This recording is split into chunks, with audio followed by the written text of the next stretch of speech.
O ministro Paulo Guedes está falando num evento aqui na sede da Fiesp, em São Paulo. Vamos ouvir o que diz o ministro. Aqui, ó. O que o senhor quis dizer agora há pouco, tudo bem? O que o senhor quis dizer agora há pouco com dispensar o FMI? O que exatamente é dispensar o FMI? E aí, só mais uma pergunta aproveitando. O senhor também fez ali uma crítica sobre servidores que pediram aumentos durante a pandemia. Agora o Ministério da Justiça está pressionando aí pela questão do aumento dos servidores policiais. O Ministério da Economia vai ceder? São 2,8 bilhões, né? Primeiro, vamos só corrigir um pouco as expressões, né? Quer dizer...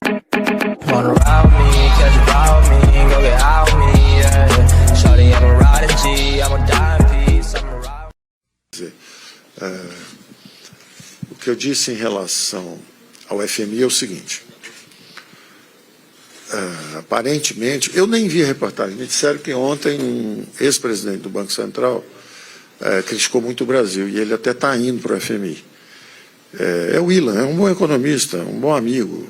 Essa época de política torna tudo um pouco mais confuso, né?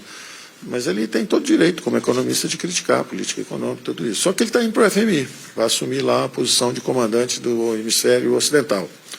Ora, se ele é preparado, se ele já tem um ponto de vista aparentemente bem crítico e bem negativo sobre o Brasil, eu ainda preciso do observatório do FMI no Brasil? Não preciso. Então já tem um brasileiro muito bem informado para lá, preparado, com todas as críticas já prontas, ele já vai criticar a gente lá, não precisa de outro representante aqui. A missão do fundo se instalou no Brasil lá atrás, quando nós precisávamos. Foi muito útil para o Brasil lá atrás. Né? Nós não sabíamos controlar nossos orçamentos, nós não tínhamos campo flexível, nada disso. Hoje o Brasil tem reservas internacionais, tem um regime de campo flexível, tem um programa de sustentação fiscal muito forte. É importante, eu me esqueci de dizer da importância disso aí. Uma coisa que faltou falar durante toda essa conversa nossa de melhoria de ambiente de negócio é o seguinte: o Brasil tinha um déficit de 1% do PIB quando o Covid chegou. Nós chegamos ao governo, o déficit era 2% do PIB. No primeiro ano, 2019, nós levamos para 1% do PIB. O Covid chegou, o combate à pandemia nos levou a 10,5% do PIB. Esse ano, 2021, nós já reduzimos para 1% do PIB de novo. E a previsão para o ano que vem, depois da PEC dos precatórios, já aprovada, é 0,5% do PIB. Então, o Brasil fez um extraordinário trabalho na parte fiscal. Nós realmente, não faltou dinheiro para o combate à pandemia, mas já contraímos o déficit normalmente, bastante, de 10,5% para 1%. Então, se nós estamos fazendo esse trabalho, nós não estamos precisando do FMI acampado aqui no Brasil, mas é que ele fez o acampamento aqui há muitos anos atrás e esqueceu de ir embora. Nós não precisamos mais. E eu tinha assinado isso antes da crítica, só para ficar claro que o que eu fiz ali foi só uma oportunidade de anunciar algo. Já que tem um brasileiro aí criticando que vai para lá, nem precisa ter mais a missão aqui. Mas eu já tinha assinado o fechamento não é fechamento da missão, mas é o seguinte, chama-se residente do FMI no Brasil. Nós é que credenciamos. Então nós já pedimos, junho do ano que vem, fecha a missão aqui. Não precisa. Se eles quiserem, eles mantêm o escritório deles aí, se eles quiserem, mas nós oficialmente estamos dizendo que não precisamos tê-los aqui mais. Já há muitos anos que eles não precisavam estar aqui. Ficaram porque gostam, feijoada, jogo de futebol, conversa boa, e de vez em quando criticar um pouco e fazer previsão errada. Ministro Guedes, ministro. Servidores, o seguinte, pessoal, o que acontece? Eu não fiz uma crítica aos servidores.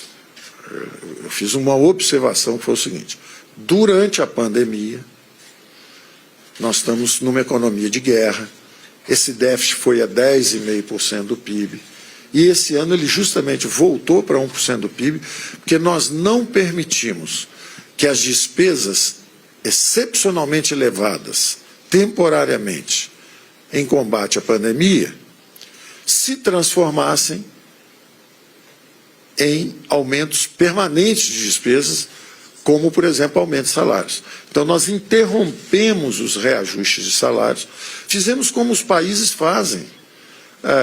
Alemanha, Estados Unidos, todos os países do mundo, ninguém ficou pensando em dar aumento, em fazer greve para pedir aumento, ninguém fez isso. Durante a pandemia tem que combater a pandemia, o dinheiro tem que ir para a pandemia. Se você está em casa com um bom salário, com estabilidade de emprego, em home office, não tem nenhum sentido ter ficado dando aumento de salário. Então, isso é o que eu disse. Durante a pandemia, nós fizemos isso. Existe uma ameaça à inflação brasileira, sim. Se chegar esse ano agora, que nós ainda estamos fragilizados, relativamente empobrecidos, que a inflação subiu no mundo inteiro exatamente pela desorganização das cadeias produtivas. Você está num momento ainda vulnerável. O Brasil acabou de se levantar. Se começar todo mundo a pedir reajuste de salário de novo, todos os 5.500 municípios que melhoraram suas condições, todos os 26 estados, o Distrito Federal e a União, que conseguiram se reequilibrar fiscalmente, todo mundo se levantou, vai começar a cair de novo.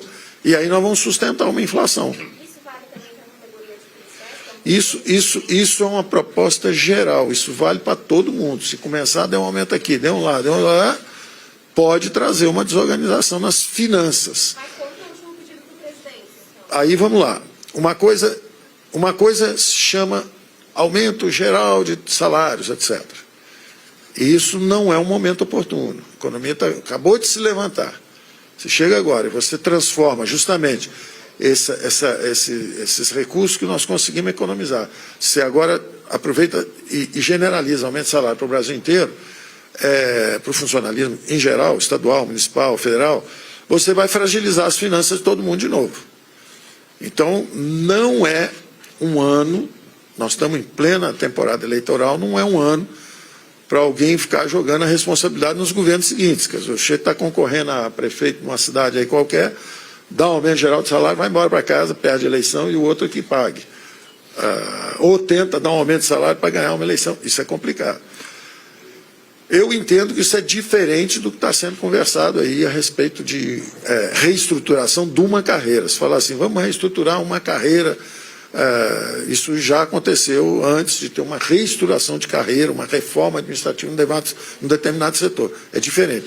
Eu preferia que todas as reformas administrativas e reestruturações acontecessem dentro de um contexto geral. Estamos fazendo uma reforma administrativa geral, você vai e faz essa também. Mas há uma percepção, não só do presidente, mas também das próprias carreiras, de que algumas carreiras ficaram para trás. Por exemplo, a Polícia Federal, a Polícia Rodoviária Federal, eles têm a sensação de que os governos civis os abandonaram no passado e deixaram haver uma defasagem muito grande. Então, da mesma forma que os militares pediram uma reforma de carreira logo no início desse governo, uma reestruturação, os policiais civis e policial federal e rodoviário federal estão dizendo, olha, esqueceram da gente, nos deixaram para trás. E nós estamos conversando com muita transparência sobre isso. Podem até fazer uma reestruturação, uma reforma, mas tem que ser um negócio muito específico, muito localizado e muito limitado em números. Não pode ser um negócio... não é uma regra geral, não pode ser uma regra geral. Ministro, em relação à Eletrobras, ministro, o pedido... O ministro Tarcísio está aqui. Coisa rápida, em relação à Eletrobras... Só para finalizar, em relação à Eletrobras, o pedido de vista vai atrapalhar os planos do governo? Não, a Eletrobras, a gente falou aí, nós estamos num programa de transformação do país, gostaríamos, é natural. Eu não sei se foi Correios ou Eletrobras, teve primeiro um problema lá no Supremo, depois foi revisto e passou em frente. Agora, a mesma coisa, o TCU pediu visto lá, um ministro, quer dar uma olhada, tudo bem.